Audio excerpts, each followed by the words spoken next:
Assalamualaikum warahmatullahi wabarakatuh. Bapak Ibu Guru selaku penguji ujian sekolah SMP Negeri 2 Kota Pekalongan yang saya hormati. Sebelumnya perkenankan saya untuk memperkenalkan diri terlebih dahulu.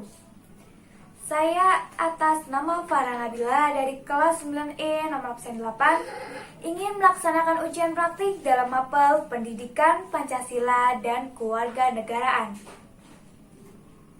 Selamat siang dan salam sejahtera untuk kita semua.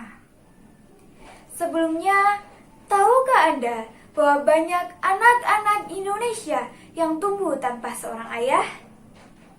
Dan tahukah Anda bahwa Indonesia banyak anak perempuan belasan tahun yang sudah mendapatkan predikat sebagai janda muda? Itulah mengapa saya di sini untuk menyampaikan permasalahan yang saya temukan di lingkungan masyarakat, berbangsa, dan bernegara, serta upaya yang saya temukan dalam menyelesaikan masalah tersebut. Dengan judul, Anda ingin bahagia, katakan tidak pada pergaulan bebas dan pernikahan dini. Pernikahan dini atau yang biasa disebut dengan early marriage adalah pernikahan yang dilakukan antara pasangan atau salah satu pasangan yang masih dikategorikan anak-anak atau remaja di bawah usia 19 tahun. Penyebabnya beragam, mulai dari dijodohkan oleh keluarga hingga akibat seks bebas. Miris sekali. Dengan demikian, pernikahan dini beresiko menimbulkan banyak sekali masalah. Di dalam sebuah pernikahan dibutuhkan dua orang untuk membuatnya berhasil. Harus ada pemahaman dan kepercayaan yang baik antara pasangan. Dan pada umumnya, pasangan muda yang menikah dini tidak tahu masalah apa yang akan mereka hadapi saat menikah dini nanti.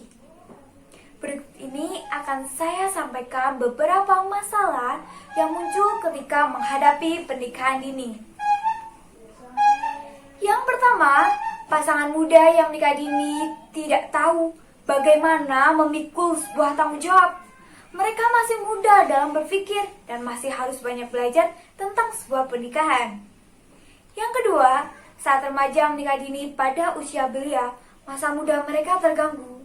Mereka tidak dapat lagi menikmati kebebasan karena sudah terikat dalam sebuah pernikahan dan tanggung jawab yang baru. Yang ketiga, kehamilan yang terlalu awal bisa mempengaruhi kehidupan seorang gadis remaja. Gadis remaja pada umumnya belum bisa menjalani tekanan melahirkan dan mengasuh anak. Itu tidak hanya mempengaruhi kesehatan fisiknya, tetapi juga emosionalnya. Merawat anak juga sulit karena dia sendiri masih tergolong anak-anak. Yang keempat, menyesuaikan perasaan saat dua remaja menjalani kehidupan pernikahan dini itu sulit. Masing-masing tidak dapat menyesuaikan perasaannya dengan mudah. Itulah sebabnya pernikahan ini rentan berakhir dengan sebuah perceraian. Dan yang terakhir, ketika pasangan muda menjalani kehidupan pernikahan dini, kebutuhan individu tidak dapat terpenuhi. Pengantin atau calon pengantin pria masih ingin belajar dan sukses dalam banyak hal. Namun, itu semua terhambat karena mereka sudah terikat dalam sebuah pernikahan, dalam sebuah tanggung jawab, dan masalah keuangan. Hal itu juga akan mempengaruhi kesulitan dalam mendapatkan pekerjaan yang diinginkan karena latar belakang pendidikan yang kurang memadai. Menurut saya, ada 3 tindakan yang dapat mencegah terjadinya pernikahan ini. Yang pertama, menyediakan akses pada pendidikan formal, yaitu dengan cara menaikkan batas minimum menikah bagi anak perempuan menjadi 19 tahun. Memberikan kesempatan bagi anak perempuan untuk menyelesaikan pendidikan SMA-nya sebelum mereka menikah. Seiring dengan meningkatnya tingkat pendidikan, maka jumlah perkawinan anak akan terus berkurang. Yang kedua, mengedukasi anak muda tentang kesehatan dan hak-hak reproduksi seksual. Pada pendidikan di negara Kenya, Peru, dan Pakistan telah membantu mengurangi perkawinan anak dan kehamilan yang tidak direncanakan. Kelas-kelas pada pendidikan di negara-negara tersebut bersifat komprehensif.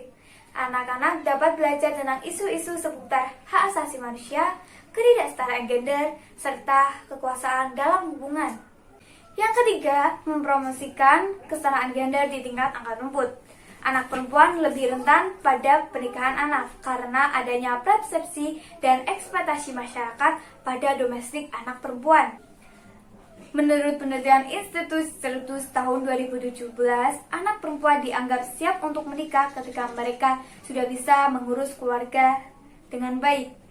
Sementara untuk anak laki-laki, kapan mereka siap ketika mereka merasa mandiri secara ekonomi. Berikut ini yang dapat saya sampaikan dalam materi ujian praktik pendidikan Pancasila dan Kewarganegaraan. Mohon maaf bila ada salah kata. Terima kasih. Wassalamualaikum warahmatullahi wabarakatuh.